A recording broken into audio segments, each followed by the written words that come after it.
We want to be free. We want to do what we want to do. We want to have a good time. And that's what we're going to do.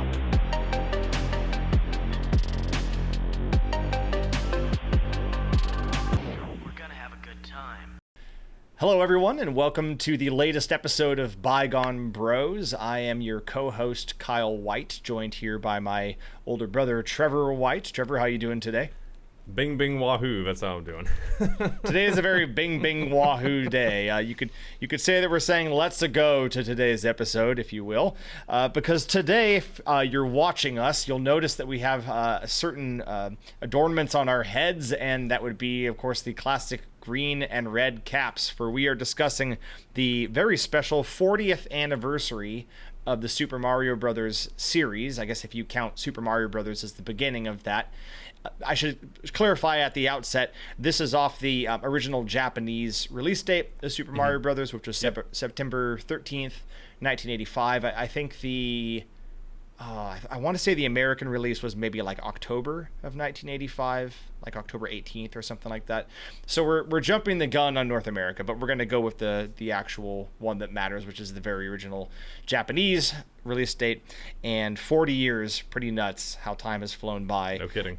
So we thought, because in large part, we're big fans of gaming, and a lot of Bygone Bros is, discussion involving video games, that we would take today as sort of a special episode to dig in at kind of a focused level for the Super Mario Brothers series and sort of what it's meant to us, the things that it's evolved through over the ages, and comparing classic Mario to modern Mario and seeing if there's ways in which it's improved and ways in which it can maybe go back to basics. Sure. So let's start off with the one that started it all, Super Mario Brothers. Mm-hmm. I think this might actually be the first video game I played, possibly. I don't know, is that the same for you, Trevor? Probably. I don't have any direct memory of it. I have memories of going back to it and knowing what it was. It's kind of like Star Wars. Like, it came out before I was born, big cultural thing. I don't remember the first time I saw it. I just remember knowing what it was and liking it. And Super Mario Brothers is one of those touchstones for me in pop culture, indeed. Yeah, for sure. And I think for our family, it really had started with our parents before we ever came along. Our mom and dad, I think it was maybe my dad specifically, was gifted a Nintendo Entertainment System, and with that, a copy of Super Mario Brothers. And I always enjoyed kind of hearing him kind of regale us with tales of struggling to make it through all of the levels and save the princess at the end. And this is back in the day where you couldn't exactly, jump on the internet and look things up or discover, cheat codes online. You had to do it all on your own for the most part. I think a person could call that, what is it? There was like a Nintendo Power hotline support. Yeah, it was like a hotline you could call and try to get tips from, the professional gamers. I don't think Dad ever took advantage of that. I think he did it old school and figured it out on his own. But yeah, he actually did manage to beat the original Super Mario Brothers, which for any of you out there who's tried that is actually quite difficult. It is old tough game. I must confess, I still have not done that. Wow. Yeah, I mean, I don't blame you. At one point, I actually had a specific goal, which was to beat it without using the warp pipes, and I did manage to do that, but it took a lot of tries, and especially towards the end, it's pretty nerve-wracking, because that was also back when a game over was game over. You were going all the way back to the beginning. There's no saving happening. So that was our parents' introduction to Mario. And then when we were very young, and this is, like you said, Trevor, before I think we were probably forming memories, but our dad has kind of a story of us sort of sitting, and he was, I think, having you, Trevor, play Super Mario Brothers on the NES, and you were doing pretty well, and I was kind of sitting and watching, and I think my dad said that he had kind of stepped out of the room and came back, and then I was starting to figure out how to play it, and he was kind of at that moment like, oh, like, yeah, these guys are gonna be, they're gonna be gamers when they grow up. Certified gamers, yeah. Certified gamer. So that is like the sort of the dawn of our interactions with Mario, I guess. And then, at relatives' homes, that we would come across copies of maybe other games like Super Mario Brothers 2, the American one with the the turnips and the craziness, and Super Mario Brothers 3, I think to a lesser extent, although I don't know if we played that one maybe as much. Here and there. Kind of here and there. That one's pretty big. I actually, it took me I think much longer to beat Super Mario Brothers 3, but I also did eventually do it. Nice. But that's a big one too. And I think that when at that age, the one that sort of got me to where like I felt old enough and competent enough to where I felt I could make it to the end, because the other ones I'm talking about I went back and beat as an adult. I wasn't making through those as a kid. But Super Mario World, I think that was I think that might have been the first Mario game that I completed on my own, like as an actual like young kid. Did you manage to beat that one? I was thinking about that while we were starting to work our way up the chronology here. I might have. I think it was very piecemeal, if so. I do have a memory of seeing the credits and seeing the final boss, but over time, those start to blur together from seeing friends or relatives beat them or watching them online. So I really couldn't tell you if my life depended on it, but I'm pretty confident that I did, yeah. Yeah. It's possible, certainly, that you were able to make it through, because that one was, still had its challenging moments, but it felt doable by the time that we came along and were able to experience it, the ages that we were at. Sure. How much do you remember of Super Mario Land on the Game Boy? Land I played here and there. That one I'm quite confident I didn't beat, and that's definitely an odd duck. The development history of that one I don't know. Obviously, maybe side tangent here now. We're at another time in a little bit. All the Mario games that were going to be other things or had interesting ambitions for where the series was going to go but didn't pan out. I think the only thing in Mario Land that really shows up with any regularity now is Princess Daisy as a character. But hey, it was great to have an entry for the Game Boy. That was back in the day where there was this very clear division of this is the console, this is the portable, and you would get different games for each one. And now everything, for better or worse, is kind of homogenized. But the Land games and then what would come after, and some other spin-off entries, I would fiddle around with them. It was a fun novelty at the time, because even then they were a little, at least a couple of years old, and I always saw them more as a curiosity than anything I was really hell-bent on beating. For sure. I really found that game difficult. I don't think I ever made it past, as a kid, I don't think I ever made it past maybe the second or third world. Whichever one where you were like going through sort of a bamboo grove and there were like these hopping zombie guys that would come back to life. Yeah. I remember those, yeah. But I do have like a very specific memory of playing it on the Game Boy, and as we discussed on a previous episode, like, dealing with passing lights because the screen wasn't illuminated, and us being in like a parking lot or something. It's very odd. It's very specific. If there was a lot of lights, if there was a lot of street lights, then that would stand to reason, because you want to make sure that stuff is giving you proper illumination. Yeah. I think our dad was running an errand somewhere. He was like coaching or something, and I remember us like walking through the parking lot, and I was like trying to be able to see the screen and play Super Mario Land. But yeah, that's a weird one. The bouncing balls, the Moai statues hopping around, which I was very pleased to see return in Mario Kart World. I did stand up and applaud in my apartment a little bit when that a standing ovation for the hopping Moai statue heads. But yeah, I do still have fond memories of it, even though it was very difficult and also very unusual. Relatedly, we didn't have access to Super Mario Land 2 as kids. Maybe not as kid. I think I did. A cousin, I think, might have had a copy. I did. I don't. It's not in my apartment right now, but I do have a copy of it. I think somewhere floating around at the house or whatever. I don't know. I don't remember when I got that, but I do remember playing it as a kid. Again, not very hard. I would fool around with it for a bit, get discouraged or distracted, and move on to something which was at the time more contemporary.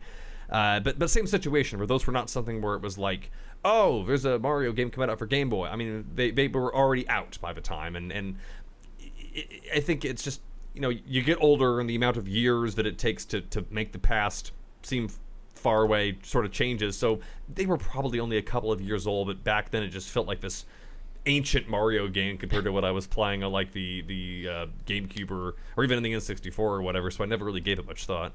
Yeah, and I'm kind of cheating here by full disclosure using Nintendo's History of Super Mario page for the 40th it's a anniversary. reference. That's it's a lot of games to look through here. But yeah, 91. So actually, the year that you were born, Trevor. Yeah. 91 was when Super Mario World came out. 92 was Super Mario Land 2 6 Golden Coins. So that actually... Yeah. And it makes sense because the sprite of Mario in Super Mario Land 2 actually kind of looks like the one from Super Mario World. Yeah. So, and by the time I was playing games intentionally, I probably was 6 or 7. So those games were still about half a decade old, which is, for a kid, when you yourself are not that much older than that, it felt like a lifetime ago. Right. Yeah, exactly. And so that was kind of the order of those games coming out. Mm-hmm. And then, of course, the big revolution for Mario, which I guess you could say in many ways was sort of the start of modern Mario in many ways, was Super Mario 64. And that was his big leap into 3D. And I think also when Mario started to kind of develop, I would say, his personality, because you got Charles Martinet coming in to do the voice acting. Yes. And just the energy and vibrancy that he brought that character, the way in which Mario moves, where, he's kind of this portly plumber, but he's also like doing literal breakdancing moves to fight enemies, and he did backflips and triple jumps and soaring through the sky, and it was nuts. Like, I remember as a kid that being so mind blowing that, like, I can move in any direction, I can scale things, I can do these crazy wall jumps, and it was a revolution. Like, it was amazing at the time to experience no a doubt. 3D platformer like that. Yeah, and I don't know where that falls in terms of, I don't know if it was literally the first 3D platformer, but it definitely set the standard. And mascot platformers as a subgenre, that is it. That is where that all comes from. 3D mascot platformers, especially collecting things and all these little nuances and things that even other second-party folks like Rare at the time would sort of refine on and build on with the Banjo-Kazooie games and such. All of that, the genesis of all of that is Mario 64. Although my earliest memory of playing it was, I think, watching you in our grandparents' living room trying to beat King Bob-omb. Yes, so because this is, and I might have told the story on the other episode where we were talking about the N64 in some capacity, but I got the N64, and that was the first time, not the first time I had gotten a console, because I did get a Super NES for my birthday sometime prior, but the N64, I was hyped for that. And Mario 64, I don't know if it was bundled with it or they gave it to me with the game, but it was like for me, it was a package deal, and I get all that stuff set up and plug it into the TV, and I Bob-omb Battlefield, get out there, and yeah, I didn't quite understand that what you were supposed to do was just throw the Bob-omb King onto the ground, which seems weird, because if you throw him a further distance off the cliff, you'd think that would cause more damage. I don't know what the thinking was there, but in any event, to utilize the new skills that Mario had, where you could pick things up and punch and kick and jump and everything, a lot of the bosses revolved around doing things like that, and I think my brain was still stuck in that state of just jumping on Goomba heads and such. Yeah, it really didn't make any sense that the further you threw him, the less damage he took. Like, if he falls off a cliff, he's fine. If he falls 3 feet, he's gravely injured. Make it make sense. Make it make sense. So, and I suppose we're kind of going rapid fire here, but because he has such a history, I'm kind of moving us quickly through the ages. The next was Super Mario Sunshine. I have very, mixed feelings on this one. Likewise. I think most people do. Yeah. On the one hand, talk about a Mario game that really got you in a world. Yes. Like a vibe. A vibe.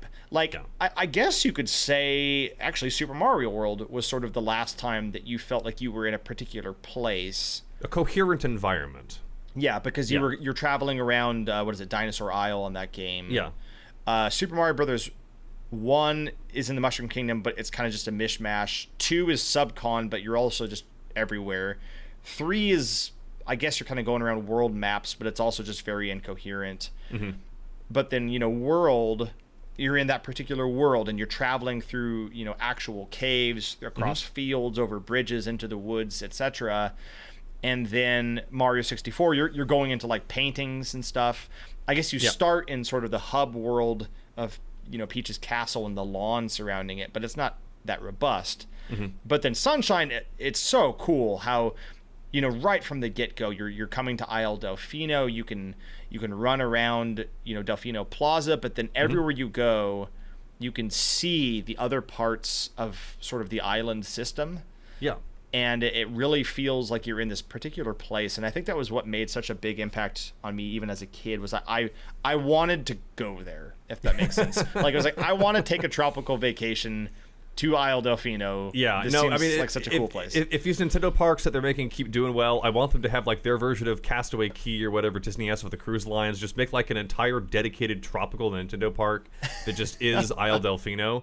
Exactly. Because you've got the theme park thing right there, but also it's interesting because I think in a broader sense that was Nintendo kind of experimenting, which the GameCube era, was I was, for better or worse, I would say mostly for the better, a lot of experimentation. They were experimenting of trying to make it a more story-driven game, which the Mario games, we'll get into this more probably in a couple of minutes, they haven't really done that too much. But in that one, it was like, we have a little bit of voice acting. We have a relatively coherent world. We have this kind of narrative running through if it isn't just going into little pocket dimensions or disconnected sort of worlds. And I think that still makes it stand out in a way. I mean, if they had kept making all of the Mario games like that, maybe it wouldn't feel as special even with the tropical setting. But because that was a test that I guess they didn't care for, because they don't really do that anymore, then it actually holds up pretty well in its own way, I think.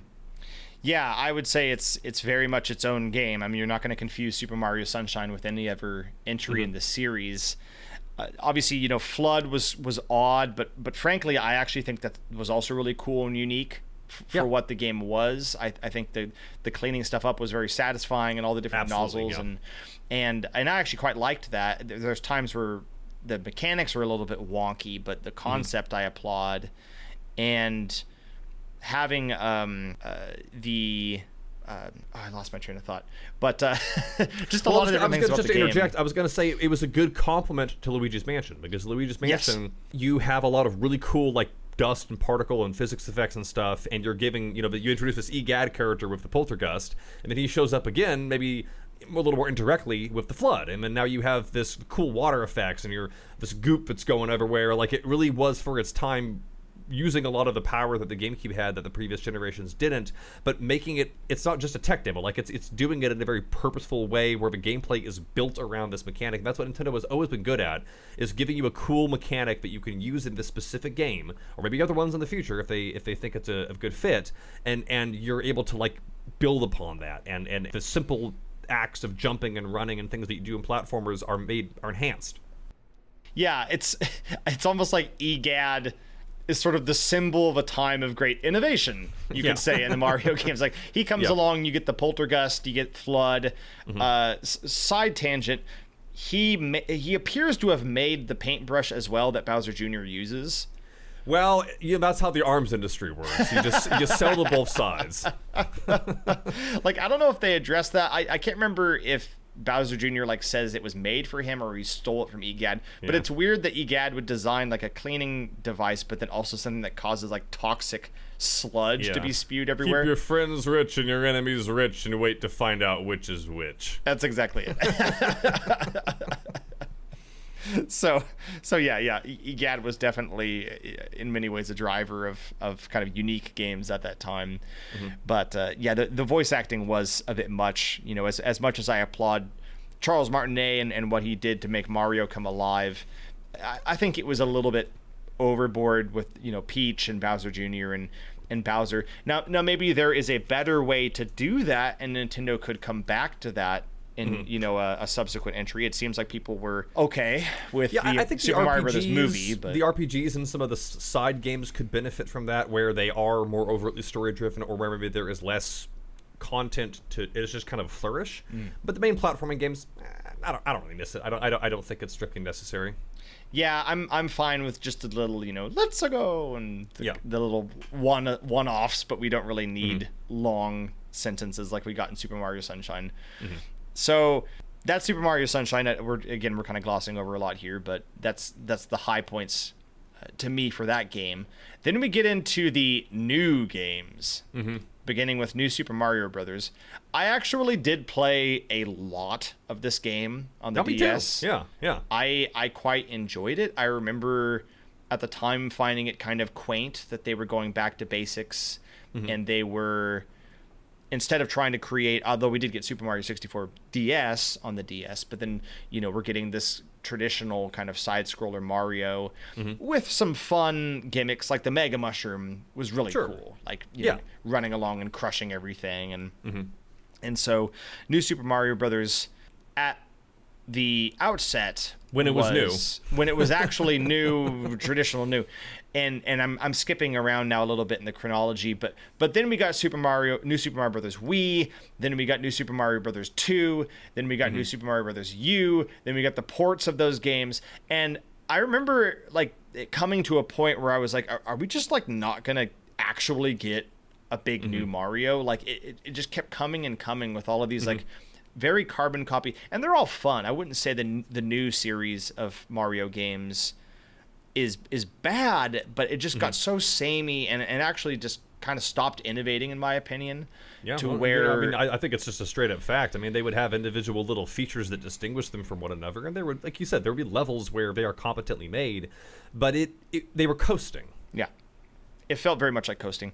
And to your point, again, because I don't want to say that they were bad games, if you play like a Mario fan game where somebody is, aping the assets, but it's not actually an official Nintendo game, there is a difference. No doubt, yeah. Like, you hear about some of these fan projects, which do ultimately, usually get shut down, but a lot of these fan projects will superficially look really cool and have neat graphics and cool ideas, but then when you watch people play through the levels, it's like watching one of those like old like Flash player kind of Newgrounds platformers like that. That Super Mario Halloween one we would play as kids. Because the assets don't always mix, and sometimes they'll be like ridiculously difficult because they're just doing it to flex or whatever. And again, that's fun. It's a great option. The argument for those games is like, well, no, every time they actually make a new game, people still buy it, and Nintendo makes a ton of money because we always do want the real deal. We do want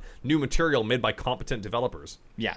And I guess ultimately the point I'm getting at is they do know what they're doing, and they do care to make it really fun and good, even if it feels samey. Like, even if the game isn't bringing something new, like in a lot of the new games, were pretty identical, I would say. You still were always having fun with it, and you can tell that there's a polish with Mario games that a lot of other series maybe don't have quite so much. Absolutely. So I won't entirely knock the new series. I just felt like the new games, ironically enough, got extremely old extremely quickly. Yeah. I lumped Super Mario 3D World in with that. I mean, it was different. It was a bit different, but it's still the art style and the ambitions of it, I think, were spiritually comparable. Yeah, Super Mario. 3D World. 3D Land and 3D World. Yeah, right? thank you. Yeah, 3D Land and 3D World are both. I would say it almost felt like 2.5D. The very way in which the characters move is sort of rigid. Like the directions you can move, and the levels were very fun, don't get me wrong, but it felt like both of those were kind of cop-outs for making a bigger, more robust 3D Mario. And I feel like, because I mentioned before about how there was a time where you would have the portable games or the console games, and I feel like that's what New Super Mario Bros. Started out being, is like, these are the DS Mario games, and then on the consoles we'll have the big new ones, and that's fine.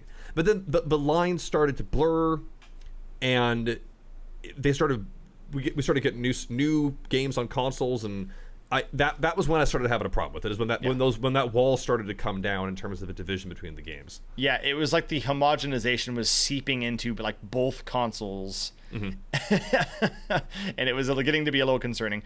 But to rewind, because I know I was kind of going off a little bit on the new series, we can't forget about a very, very big, very major leap into space. Yes. With Super Mario Galaxy. And you want to talk about like mind-blowing reveals.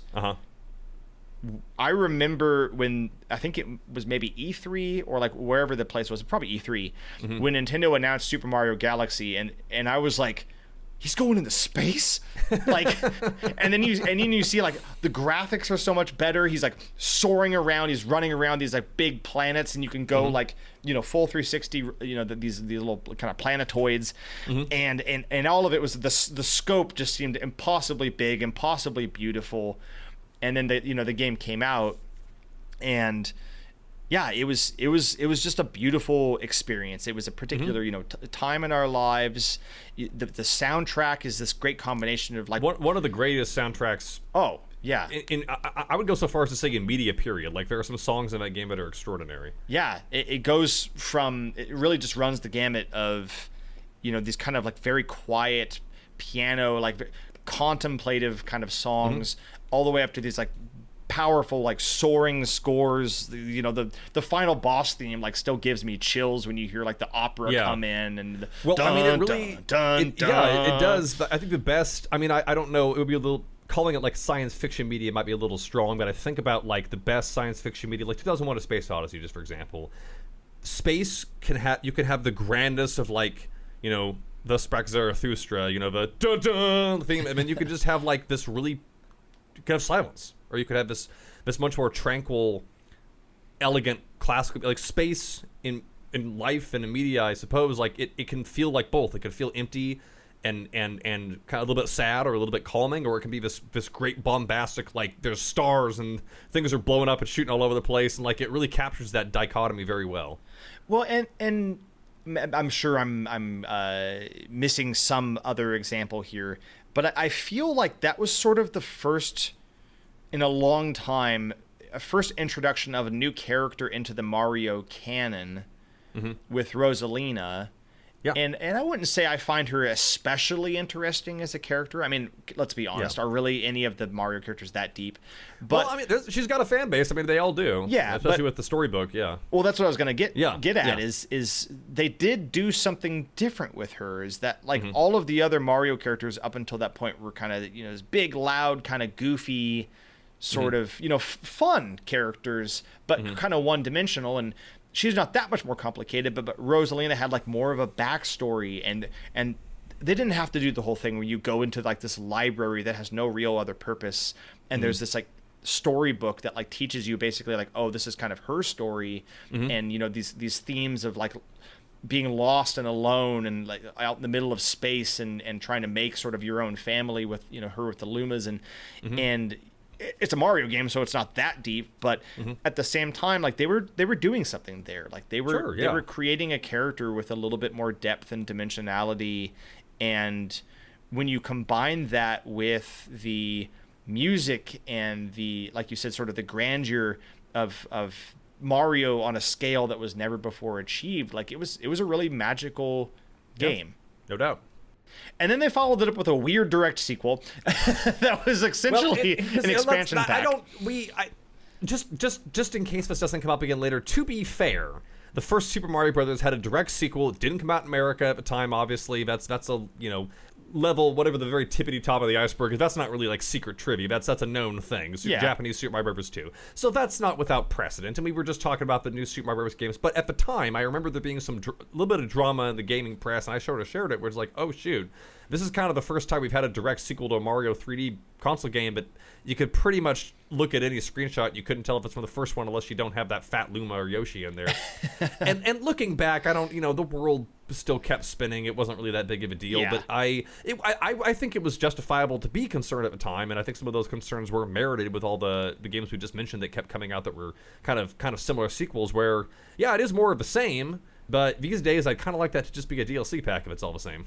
Exactly. And I think that was my gripe at the time, was I kind of felt like that should have been DLC, and it was treated as if it was the next entry. I think sometimes to an extent we get sort of spoiled with these great games Nintendo is able to kind of, you know, keep releasing, but I think at the time it felt like we were waiting for that next big Mario, and then it feels like that took the place of what could have been a brand new... It's hard not to feel that way, Yeah, like a brand new, more imaginative game, and I think that was part of the frustration, was like, oh man, like now we have to wait that much longer for the real new Mario, because instead we're just getting this, what felt like a cop-out you know. Even though they clearly put effort into it. The Yoshi stuff was fun, if a little bit weird at times for controls, but still fun, and some really creative levels. So it was still a fun experience, but it felt like a sort of a half that step. Mario head shaped ship is kind of cool. That is kind of neat. That Mario, he has his own spaceship. It's not as good as like Rosalina's Observatory, but it still was kind of neat. Yeah, that is true. Yeah. And then looking at this timeline, they include Super Mario Maker and Super Mario Run. I'm not really sure if those are really... Yeah, that feels like padding on the Big N's part. Yeah, I'm not sure I would count those. I never as fiddled true around entries. with those. I mean, if you want to say your piece on them, you're welcome to, but I never really used them. I can't comment. I actually have not played Super Mario Maker because it came out on Wii U, and by the time it did, I just wasn't really doing a lot with the Wii U. Yeah. I did play Super Mario Maker 2. Okay. And again, that's a level creation game, so I'm not really going to count it as a true entry.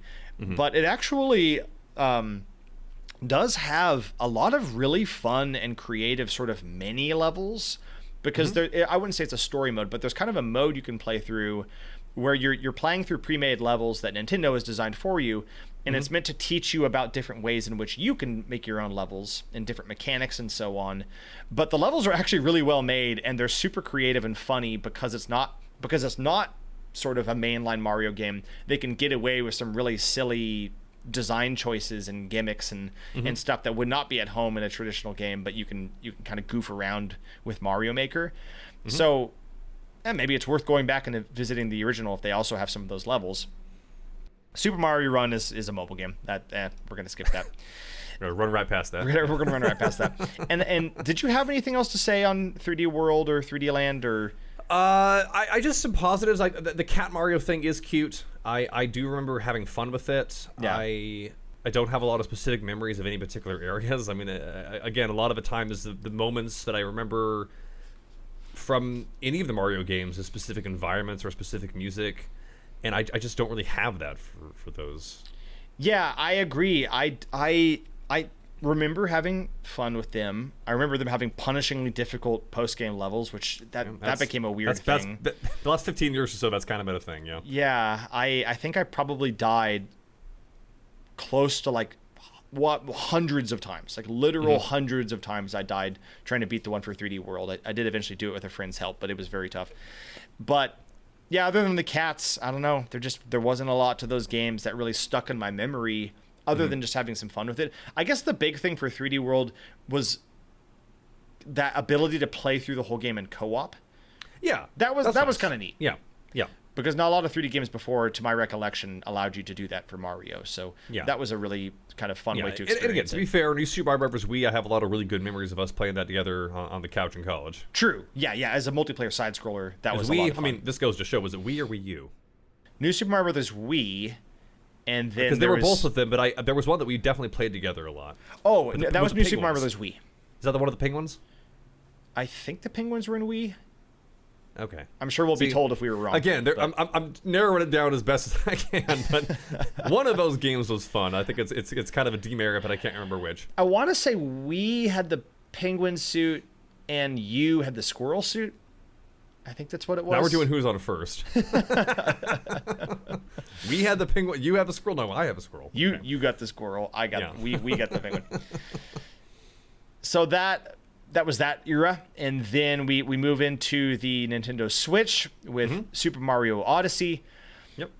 I also think this was one of those reveals that was like mind-blowing to me. It didn't have quite the impact as Galaxy did, but I think that's sort of because it was such like a big graphical leap and going to space and whatnot.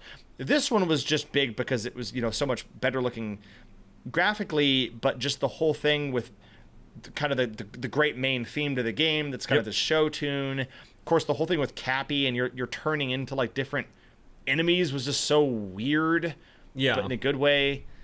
What were some of your impressions when you first started to see what Odyssey was about?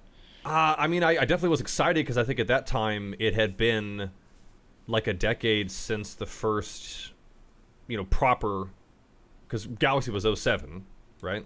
And then Galaxy was 07.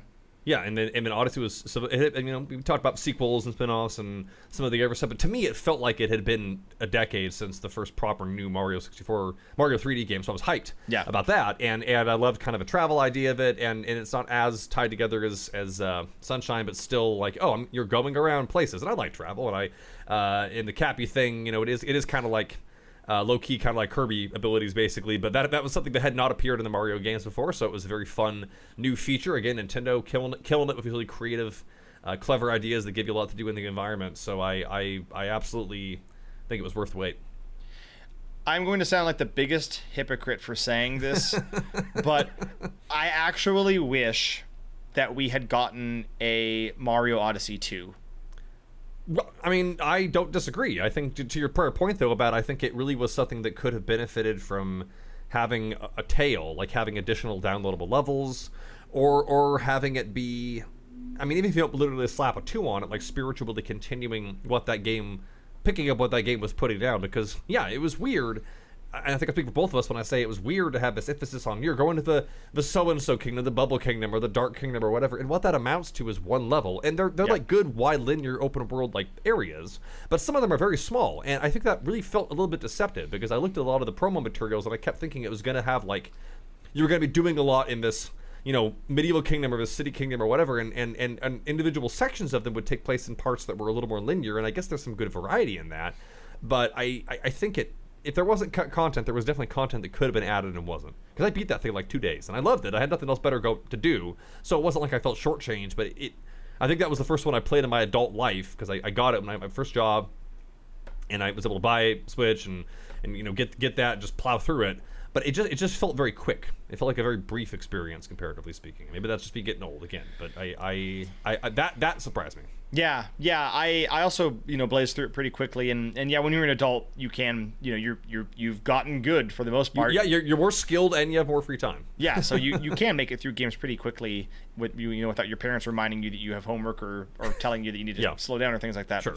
So that's an aspect of it, but yeah, I also think that it just felt like a lot of the kingdoms you kind of dropped in, you got like one moon and you went on to the next. Like the one that I always come back to, there's a couple examples, but the one I always come back to is that really cool sort of Dark Souls one where you fight the dragon, and how much they could have done with that, and the fact that it's just completely wasted. Like it's a really cool moment when you fight the dragon and you do all that, but like there could have been more. And then also when you're going between on the world map, going between different kingdoms, you can see like other places, other continents, other like kingdoms that you can't go to. And I remember at the time thinking to myself, like, oh, well, they'll just do DLC for it. Like, I'm sure that's going to be DLC.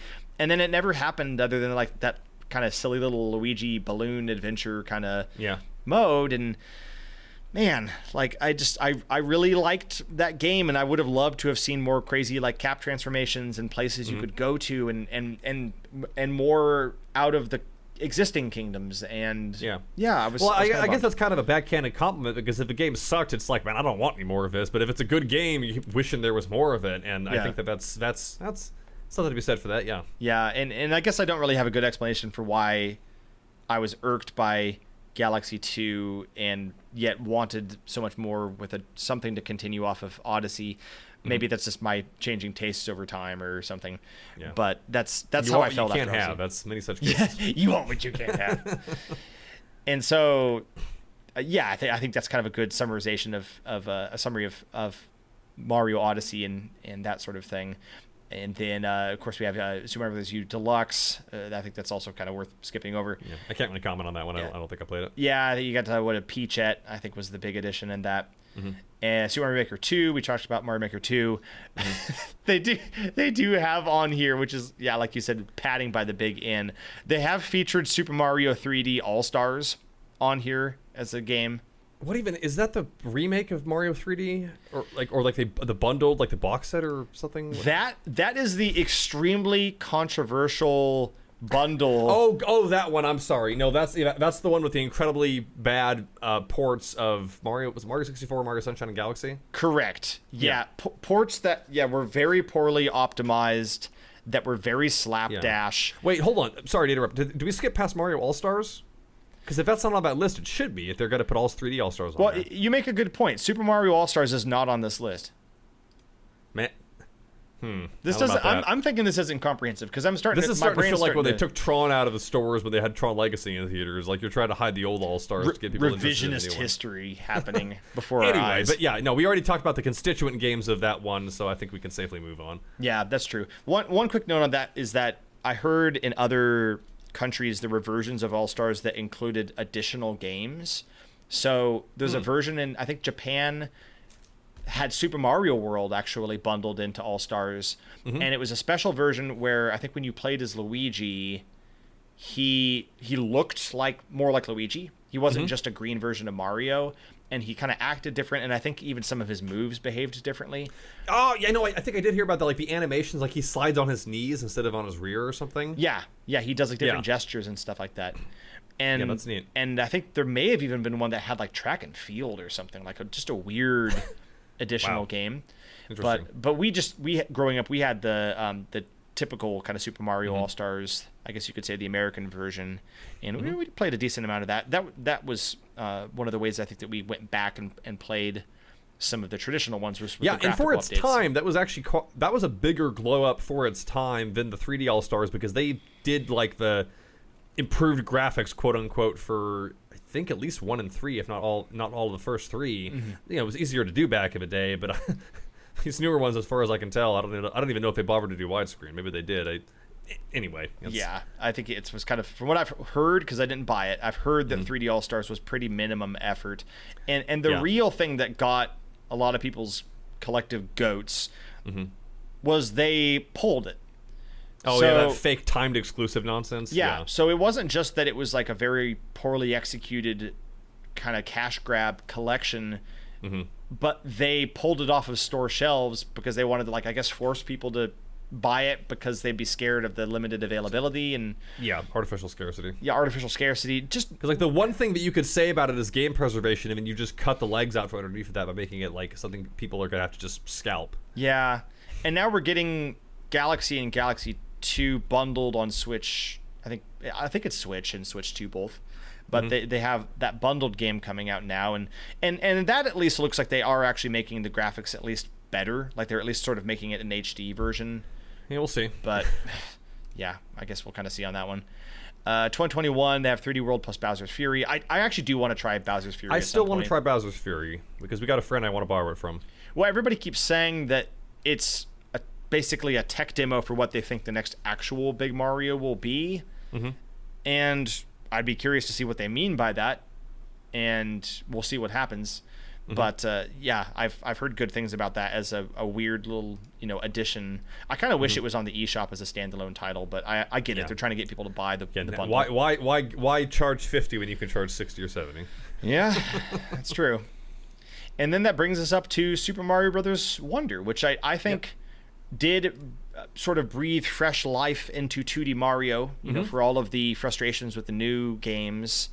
This one was very imaginative. I had a lot of fun playing through it. The As did wonder I. mechanics with all the zany kind of Alice in Wonderland stuff that can happen, and not knowing what to expect, I think was just a really fun kind of twist on the classic Mario side scrollers. And I felt like this one with Wonder, they did a lot of things to where it was like the side-scrolling Mario with the most personality for the characters.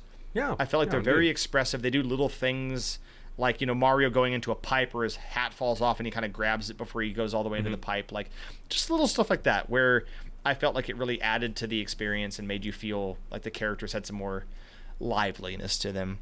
Yeah, no, it's I think they gave it a new subtitle. They gave it a new look.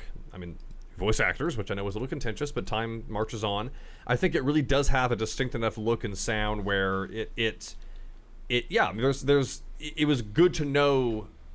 I think it was always we probably always knew all along, but it was good to know that you could still make a new, literally just a new Super Mario Brothers, but like break it free from the shackles of that kind of safe look that it had developed for probably 10 years or so. Yeah, for sure.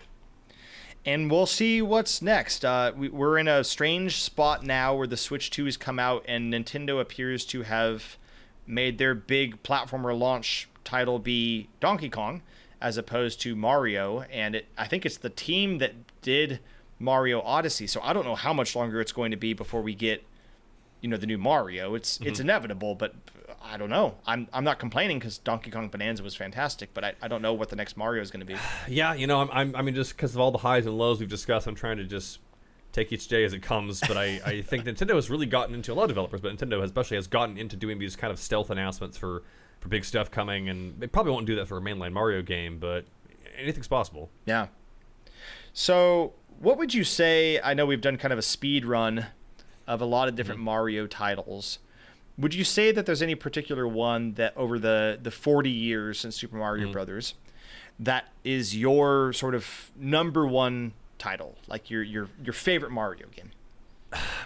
That's a really good question. I mean, there's ones I like for different reasons. I think if it was just for like sheer kind of coziness and replay value, I probably would go back to Mario World. I think Mario 64, I mean, I have a lot of fond memories of all of his games. I've kind of threaded some of those moments in as we've discussed them, but I think that is like the classic style, but when it was at its peak without a lot of other complications. I think 3D, as far as the 3D Marios go, I would probably go back to, I mean, with despite all the criticism we've given it, I probably would say Odyssey, because I think Mario 64 obviously is a classic, but Mario Odyssey does improve. You don't have to keep getting kicked out of the world every time you get a collectible or whatever. Some of the camera controls are kind of wonky in Mario 64. You got this weird stuff that doesn't really fit in with the series anymore, like him punching people. It's kind of, yeah, it was still finding its footing, and that's not. I mean, again, all these games are great in their own ways, but I think that there are ways in which they have improved and built upon themselves over time. And yes, there are the moments and the aspects of them that might feel similar or derivative. Well, the other way of looking at it is those are the great things about the older games that they have kept in because they're so great, and they've refined them and made the experience of playing them, just moving through the world and just jumping and woohooing and getting coins. Like I think Nintendo was really great at making games where just the mere act of existing in the environment and moving around, it can be a joy. Yeah, I heard a kind of a recent discussion on Bonanza, which is Donkey Kong, but talking about how the game was built upon sort of a principle, which is it's fun to run around and punch things and destroy the environment, and then we'll work from that into the rest of the game. But we want the mechanic to be the primary thing that makes people want to play this, and then everything else is built off of that. I feel like a lot of the Mario games, the best ones are the ones where they make sort of the core gameplay loop, the gameplay's mechanics, whatever's unique to the game, really well done, just really fun, something that you want to experience over and over again, and then everything else is kind of constructed around that. And yeah, I would say probably Super Mario World might also be my favorite Mario if I'm looking across sort of all of the games, and there's a lot of things about like what makes a great Mario game, and which one is, it's hard to say like the most fun, because like you said, there's different ways to enjoy each of the titles. But I think it's Mario World, like I said before, it had a cohesive world, so you felt like you were in a particular place going on this adventure. You have this sense of kind of speed to where Mario can go sprinting and then soar into the air with a cape, and there's a real like fluidity and snappiness to the way that he moves around his environment. And the sprites were getting good enough to where it was fairly, you could tell what things actually were. They had an actual kind of personality, and it wasn't so flat, and you had to kind of make assumptions with the older games.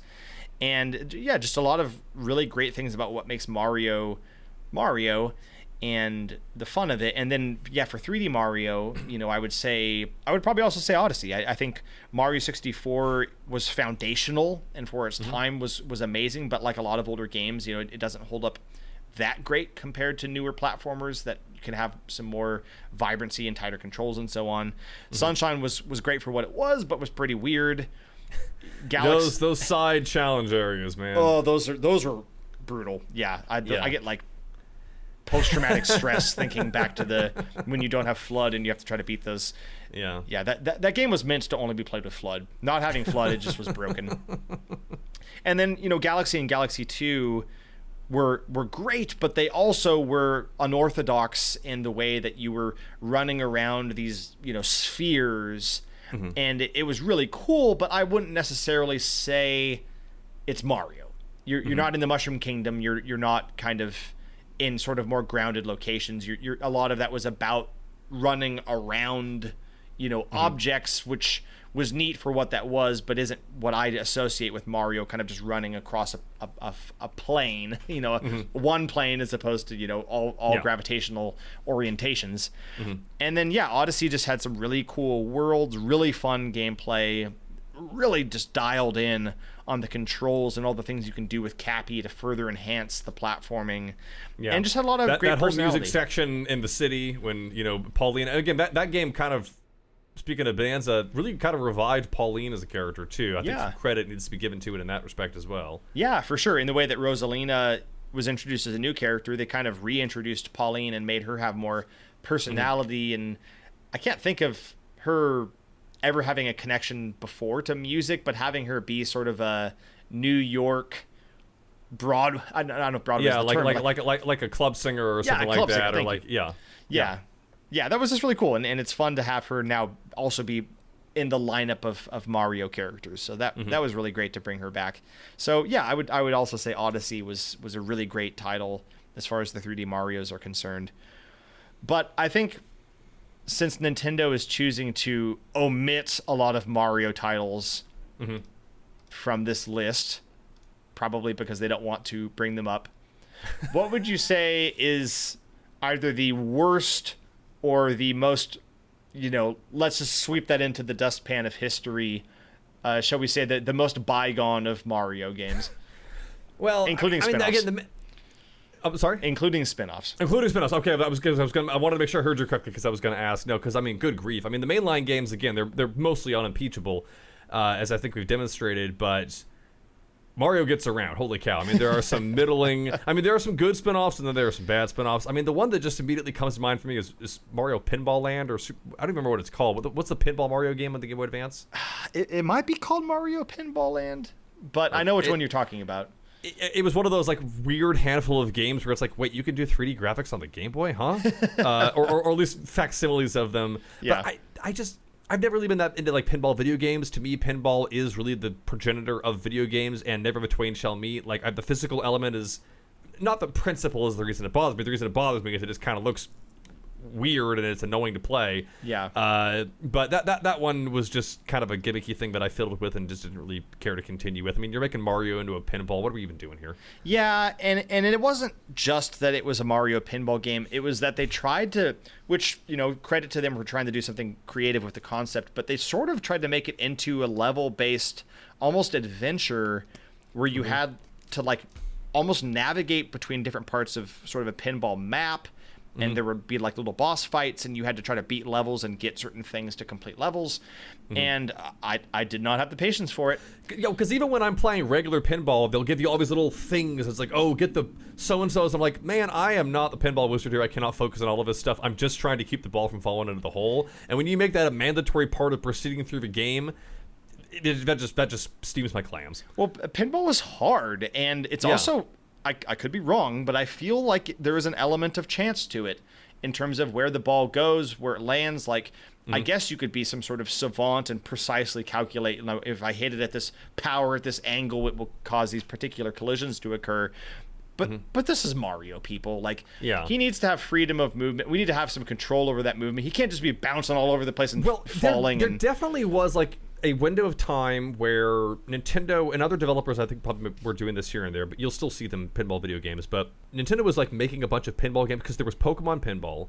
Not to get off on a side tangent, but there was Pokemon Pinball. There was the Mario Pinball. Wasn't there a Metroid Prime Pinball? Metroid Prime Pinball, yeah. Yeah, I don't know if there was ever a Zelda Pinball, but they were farming out a bunch of their IPs to pinball side games, and somebody must have been buying them, but it wasn't me. Yeah, and I don't know if some of that is related to Japan having certain things like pachinko and stuff that they're really into. Probably. The Mario spin-offs that I just am neutral on. The sports games I never really played. I don't have anything against them. We would get them every now and then. I'm just not really a sports game guy even of Mario, so I don't think they're bad. They're just not for me. Yeah. But I think that the Mario pinball game was just actively pretty incompetent. And I remember critics at the time feeling the same. Yeah. I can't really besmirch hardly any of the RPGs. Some of the later Mario and Luigi games were pretty rough. I won't get into things like Sticker Star. That could be its own video on Paper Mario problems. No, we got to save that one, yeah. Yeah, YouTubers like Arlo have built an entire career around being frustrated with the Paper Mario series. So we won't get into that. But I guess the cop out easy answers, or you pick your hotel Mario. Mario is missing. I was thinking about those, but like I haven't actually played them, and the memes and such I do find endearing after a time. So they do have that going for them. I don't think there's a whole lot of memes or YouTube poops based around Mario Pinball because no one's played it enough to even care what happens in the cutscenes. Well, I think what Nintendo needs to do is learn from Hotel Mario, and that's the kind of voice acting that we need to bring back for the next game. Yeah. Is, Charles Martinet stepped aside, this other guy, he's passable, but what we really need to bring back is the Mario that goes, "Nice of the princess to invite us over for a picnic, eh, Luigi?" Toast, toast, toast. Toast, toast, toast. We kind of got Hotel Luigi with Luigi's Mansion 3. You're right. Yeah. And I guess those count as, they're strictly speaking Luigi spin-offs. Yeah. But those are a form of Mario spin-off, and I think those games are amazing. Like, great. And also too, I guess that we've kind of broken that glass ceiling, Yoshi's Island. It is called it is called Super Mario World 2. I mean, Yoshi has become his own thing over time, and that in Yoshi's Island in turn. But that was the first specific memory I have of like getting a game with a system, being excited to play it, sitting down and playing it. Just such clever gameplay, such fun, unique visuals, the cool ways that things would shift and change and move. I had a player's guide for it. Like that's my first specific memory of like, I like video games. I like this video game. I'm gonna like, I have to shout that out. For sure. Yeah. I'm sorry. I omitted that because I just kind of kept going and they didn't have it on their timeline. But I know you could argue it's a Yoshi game and not a Mario game, but yeah, I would consider it a Mario game, certainly. And I also have a lot of fond memories of watching you play it and then getting old enough to where I could play it. The screaming baby Mario drove our parents nuts. Yes, but that is definitely a famously annoying part of the game. But obviously the idea is to incentivize you to like make that noise stop by getting the baby, and it's what again, actual babies do. To this day, like it has such a unique, like you're collecting eggs and throwing them and having to keep track of a baby, and you're actually not even playing as the same Yoshi the whole time because it's a team of them collectively deciding to save this baby, and so they're passing it off in a thing at the end. Like the mechanics of, and there's a reason why that became its own sub-series, and the sequels have never quite reached the heights of the original. But like it is such a, it's weird, but it's weird in a way that it's not like goofy and incomprehensible to an outside observer like Katamari Damacy or something like that. Like you get when you look at it like what the deal with it is. But it's still all of those characters. We have baby Marios and baby Luigi's and stuff that show up to this day, and Yoshi's do their thing, and Kamek, and I mean, gosh, so much that came out of that project. Oh yeah, no, it's a classic. It's a fantastic game, and it's really a testament to, even as an infant, Mario can bring us such joy. Yeah. So yeah, I mean, and there's too many to count. I mean, we haven't even touched upon other things like the Mario Party series or Dr. Mario, or his foray into puzzle games. Like he's everywhere. There's a reason that Mario is a multi-hyphenate. Yeah, he's a multi-hyphenate. He's got a lot of credentials. Mm-hmm. So yeah, and it's really just.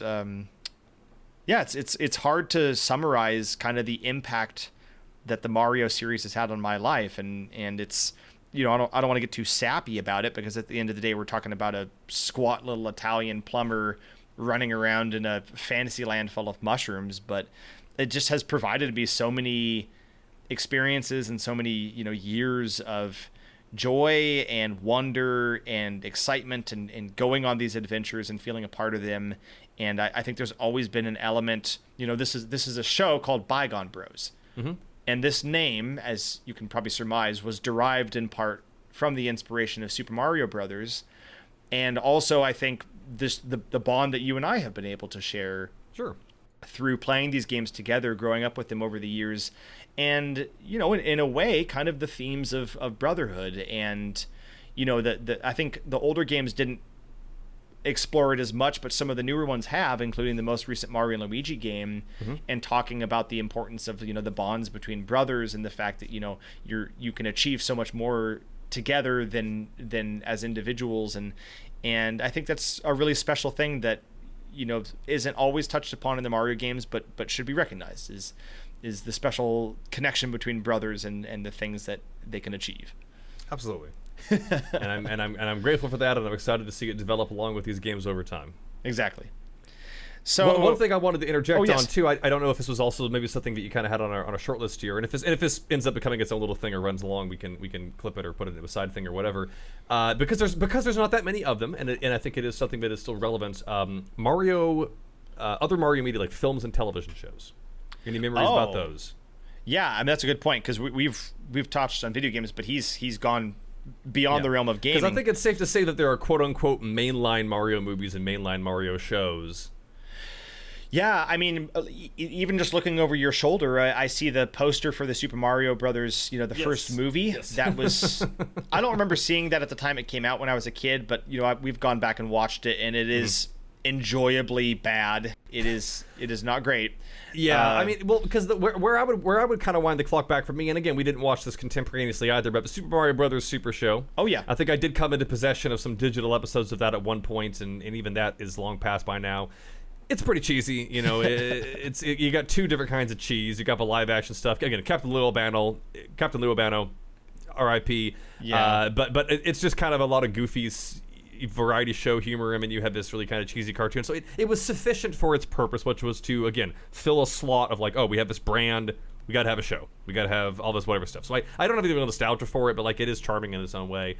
And the Super Mario Brothers movie, I think for me, the Super Mario Brothers movie, there definitely was that period of time where everyone was just like, talk about how bad it was, and then people try to reappraise it. And I think for me, it's like I kind of go down the middle where it's like if somebody is like cooking something for you, and then it just falls on the floor, and you're trying to like make them feel better, and just be like, well, it looked like it was going to be pretty good. I mean, all the pieces are sort of that's sort of how I feel about it. Is like it was a famously troubled production, and there's just no salvaging a lot of what it did and what it wasn't able to do. Yeah.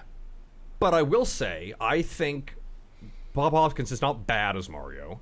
I think it's relatively daring to have a Latino adopted brother Luigi. I mean, it's not it's not one-to-one from the material, but that was a choice. Yeah. I think there's a lot of really good. It doesn't, again, not everything. Every qualifier here is like, this doesn't look like the game, but this doesn't look like the game, but there is a lot of pretty impressive practical set designing, and we don't get a lot of that these days, or at least in the 2000s when we were growing up. Like, it's gross, and it's just trying to be like a poor man's Blade Runner. It's like cyberpunk Mushroom Kingdom. Anyway, doesn't look pleasant, but it's not really supposed to. And there's a lot of really fun like little background details, and like somebody on set was having fun with this, and you'll still have little moments where it gets exciting, and like it kind of it gains that quality. If you look at it through the lens of like, this is not meant, whether it tried to be or not, this is not a faithful Mario adaptation. This is like, what if we made just like a really grody 90s cyberpunk movie, but it stars the Mario Brothers? Yeah.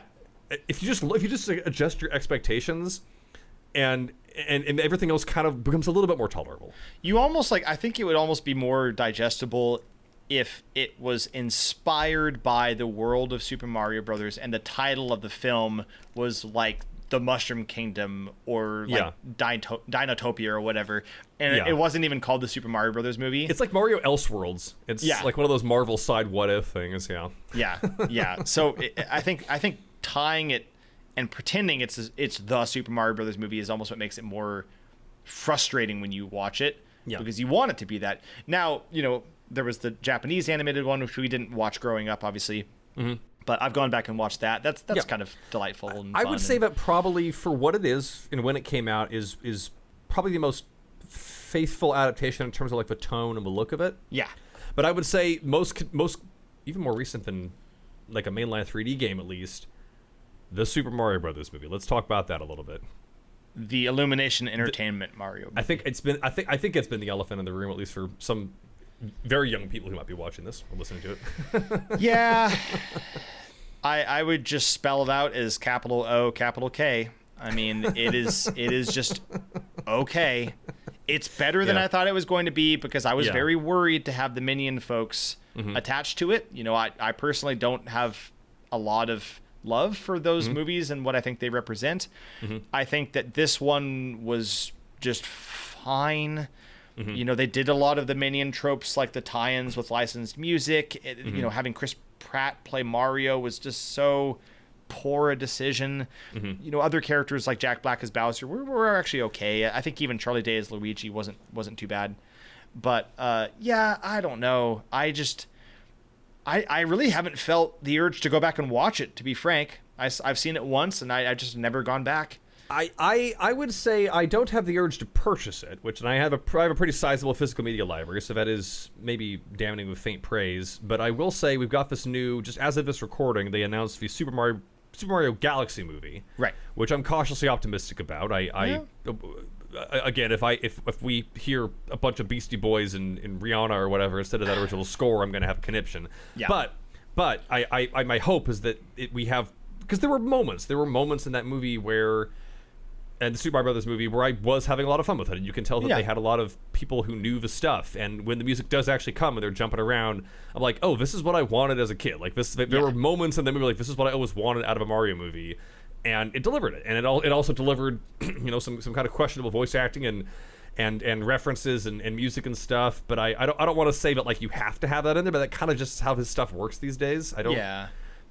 Just it is what it is, and I think that in that way it was great, and I think it probably might have been indirectly responsible for, or at least associated with, that Mario Universal Park that we went to, which maybe I'm really kind of getting a couple 6 degrees of separation here, but like, gosh, talk about stuff that you wait for your whole life, and you finally get a chance to experience it at a Mario theme park, or a Mario section of a theme park.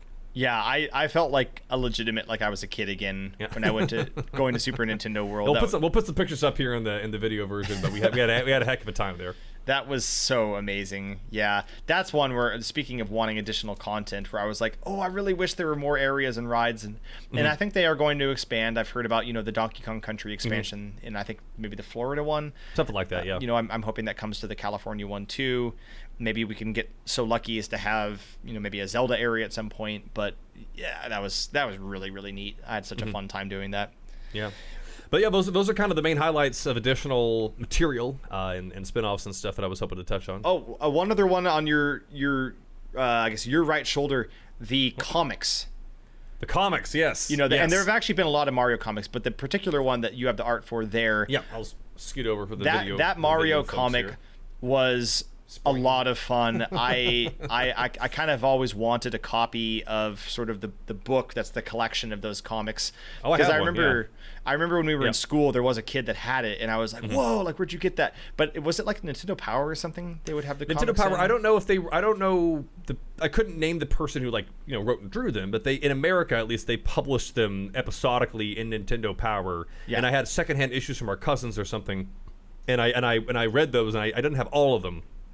But I did eventually, in adulthood, or I think my 20s or something, I did acquire a copy of it, and there's a bonus copy at the end where Wario shows up or something, and then obviously there was a separate Zelda series of comics, and yeah, those were some of my earliest introductions to like spin-off media with these characters, and it was like, they looked, compared to the sprite-based games and stuff at the time, it was like, oh, it was really expressive anime art style, and like they would kind of a progenitor to when they'll do like those manga adaptations of these things now, and they'll kind of make up their own story and things to sort of make it more narratively compelling in that way. But that was kind of my first introduction to that sort of thing, and I remember finding it so fascinating. Yeah, I agree. I think that was my first exposure to those characters having a personality.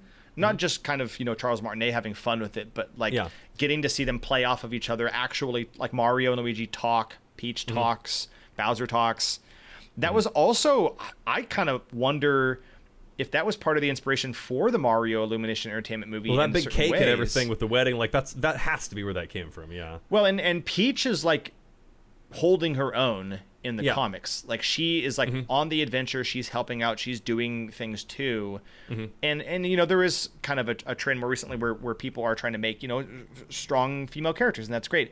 But I felt like the Illumination Entertainment Peach was so similar to the one in the comic in terms of like a lot of her mannerisms and sort of the way she's presented in that the comic. Part I remember is she disguises she basically does drag. She disguises herself as Luigi at one point. That's right. Like she has overalls and has a fake mustache. I can't remember the context of that, but I think Luigi ends up in a dress or whatever, like that kind of humor. But there was just, again, a lot of like goofy people pulling these anime expressions and little jokes. There's a part where they're in a Boo mansion, and the way they get out was like they give a Boo therapy. They pull up a couch or talk to him when he starts crying and talking about it. It's like cartoon humor, but it was because you really would not know what to expect in that way. Yeah. Yeah. It all actually, what it kind of reminds me of a little bit, and there might have been some creative overlap, the way it looked and some of that humor actually reminds me a lot of like the early Pokemon show. Oh, maybe. Like, Yeah. I'm sure it's just a coincidence, but like, I'm just thinking of Nintendo anime manga adaptations of properties where they have kind of like random humor asides, not like Family Guy these days, but like some of the humor and the way that they were written and done. Maybe it was just the style at the time in Japan, but that was when I was growing up. My first introductions to manga and anime a lot of times were adaptations of these Nintendo properties that I already enjoyed. Yeah. Yeah. It's fun to reflect on all the different ways in which these characters have been imagined across different types of media. And I guess because I'm realizing that we've gone a fair amount of time. Yeah. That Wait, was that the Wicked Witch from Wizard of Oz? No, I didn't. There might have been cribbing notes on that, Koji Kondo, whoever. No, but the music is starting to speed up. The timer's running down. So that's right. We got 99 seconds left. So I guess for my characterization of how we would do sort of the bring it back or bygone for this. Is we've gone through all of the different eras of Mario. We've talked about sort of what makes the older ones great and the newer ones, but just kind of to summarize where Mario is, and maybe we'll just keep it to the games for the sake of simplicity. Sure. Would you say there's anything that should be brought back from the old Mario games into the current ones, and are there things that the current ones are doing bad, or conversely have the current ones done all the right things as far as evolving and taking things beyond sort of old Mario games? Yeah, I mean that's a really good question. I think I kind of mentioned how I think a lot of the older elements of the games have carried on, and they've been just the controls and how you move and jump and all those little things that we take for granted when we are so experienced with these games. I don't think I wouldn't say that there's anything that needs to be left behind. I would say that the bygone, but I would really attribute would just be in its own way to repetition, to only being stuck in the past. Like if we were sitting here right now and we were still getting these new Super Mario Brothers, or we recorded this X amount of years ago, I would say, well, let's get this out of here because this is the past, or it's the present. Is the present just continuing to be the present? Because it's not. I would say they can't get mired in nostalgia, because that's something that some of the side entries that we've not really talked about a lot have done. Is they've had the same kinds of areas, the same looking toads, the same things. That is the stuff I want to say bygone to, because it is bygone. It is like this. These are the first versions of these characters. These are the first versions of these looks and worlds. Let's get something fresh in here. But I think that we still want to see the characters come back in a broad sense, Mario, Luigi, and Toads and Peach, but we want to see new concepts. And in kind of a circular way, it's like what I want to bring back is that innovation. Like during the GameCube days, that Nintendo was just going crazy, trying all these new ideas.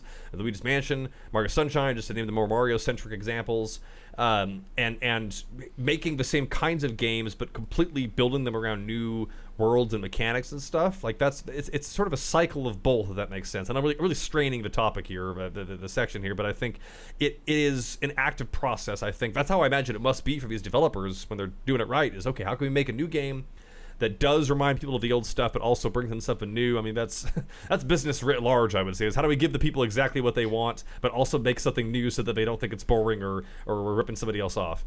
Yeah, I think that is the great challenge, and it's easy for us to sort of be backseat game designers where we're calling for, like you said, both things that make us feel that it's core Mario, but also new and fresh, and what's the new dish you've prepared for us. And I'm inclined to agree in the way that you characterized it, where I want to bring back that innovation and kind of willingness to push what Mario can do, but also say bygone, like you said, to being overly nostalgic to where we feel that he has to be confined or overly confined in the way in which his adventures unfold. I'd like to have, as sort of looking at like what would I want for the next Mario game, let's say. I would like actually to see if we could try to do some sort of open world Mario. It's kind of amazing that we haven't gotten an open world Mario up until this point. We've got it with a lot of other series. I would say in certain ways the new DK Bonanza is kind of an open world game. I mean, you're going between layers. I mean, it's I guess you're right, but I ever since Mario 64, you've gone into open worlds. They have been like sections that they are themselves open, but something that I don't know. I mean, I wouldn't want it to be like identical to something like Zelda or like all these other generic open world games. I think there is something to be said for them keeping that structure, because even Bonanza, to use the example that you had, it's layered. Where the way that you operate is that's totally different, but they're all still sequestered in their own way. It isn't one big giant thing where you can go all over the map, and I'm not even sure if I'd really like that. I mean, not to get off on another tangent, but like we saw them attempt that in Mario Kart World, and it could have been good, but they don't seem willing or able to really do that. So I would be worried about them messing it up if they were to do it for a mainline game. Yeah. Well, my point of reference, a recent platformer that was actually my favorite game of last year, was the Astrobot game on the PS5. Yeah. Because it was obviously indebted to a lot of platformers, but it was just so bright and colorful, and the graphics obviously were great, which unfortunately I think Nintendo consoles might not reach at this point. But just like every section, there's just something, some new move, some new thing you can do, and I think Mario games still do that. And I would say just keep up the good work. Like don't make it just get stuck in collectibles. Like it's not just about picking up doodads and stuff. Like you have to. I would like to have this great sense of like momentum and excitement, and like you're pressing forward, and everything is keeping you engaged in some sensory way. Yep, for sure. And we've seen little things with like Super Mario Brothers Wonder. I think showed that Nintendo is a little more open again to being a little bit more experimental with the things in which the ways in which you experience the game.